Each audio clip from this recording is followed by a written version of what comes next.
Hey, I'm Dan Fitzpatrick at stockmarketmentor.com, and this is Monday, May 16th. I want to look at a couple of real duds here today, and that's Roblox, I guess that's how you pronounce it, and Unity Software. I think Roblox could really be described more as cinder blocks. But so these are a couple of these Metaverse stocks, that are supposed to make a lot of money from do real well from Mark Zuckerberg's new Meta platform thing. It's not my deal personally. I think you look like you're a frickin' welder wearing those stupid goggles, and I don't need an alternative universe or life. I like the way mine is just now, just the way it is. But with that editorializing out of the way, it's going to take a little while for this thing to get going, and nobody knows, though many people think they do. Nobody knows exactly how popular this thing is going to be. Of course, the future looks so bright, you got to wear welding goggles. But what we're seeing right now is this stuff isn't working at all. You've got two of these companies that are supposed to, they're video game companies. They're supposed to be making, major roles, going to make a lot of money in the metaverse.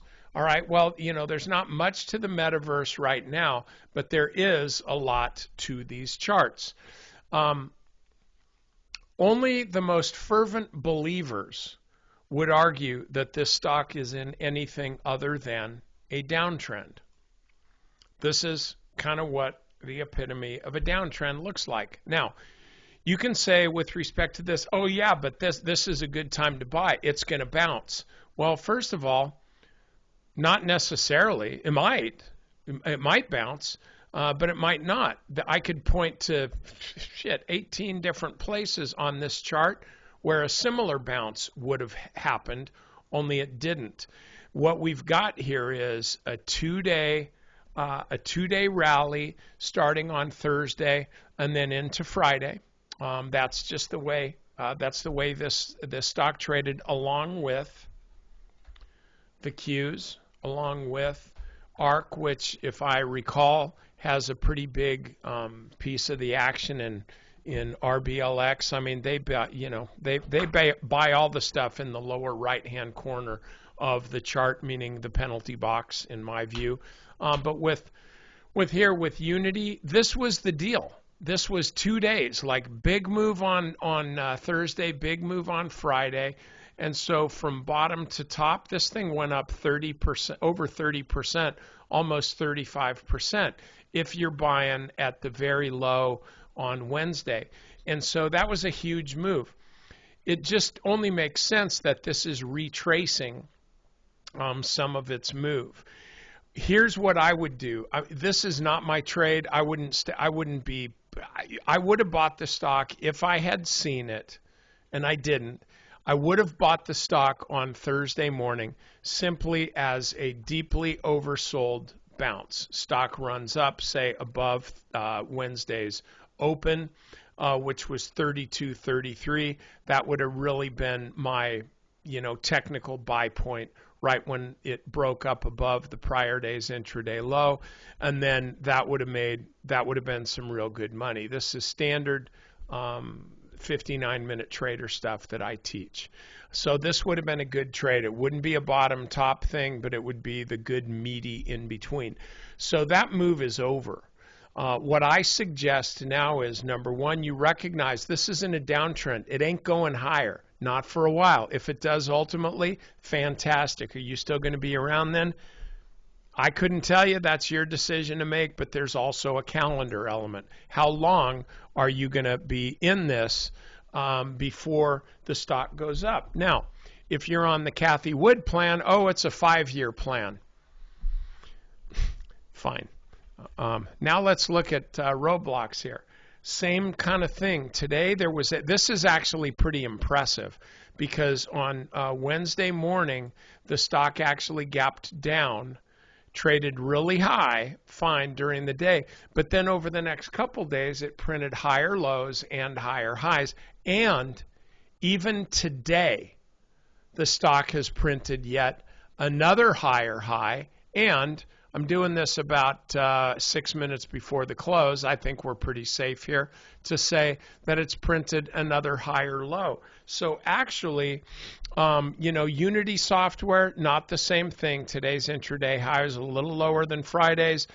Today's low is probably going to close below Friday's intraday low. But our blocks here, totally different thing. This is still really technically in a rebound phase. If we're looking at this again, I like to look at higher intraday lows and intraday highs. I look at the intraday extremes to really get a sense of who's really in charge, bulls or bears. I would say that today was a turning point. At some point, this all ended, and I got to say right here, this was the top. 10:30, baby. It happens. This is why I call this my trading style, my intraday trading style, the 59-minute trader style, meaning you shouldn't be around more than an hour, and typically even less than that. So this is where the stock peaked. You'll see big selling volume here. Biggest volume of the day was right here on the way up, 10:15. Biggest selling volume was right here on the way down. And this is it's a great example of my tenet, which is the most money is made right before the peak, and the most money is lost right after the peak. That's what we see here. So technically, if we're just looking at intraday highs and lows, then the bulls are still in charge. But on an intraday basis, the bulls, they shot their wad right here. That's the end of that. And so now you have to look at closing location values here. Well, this was a turnaround day, so it doesn't really count. But here, the stock closed in probably the top quarter of the range. Here, the stock basically closed right at the high. And today, the stock's going to close just about right at the low, perhaps at the low. We're still trending lower here. So this is a stock where you're definitely not going to see this video until tomorrow. Should have sold today. That's all I'll say.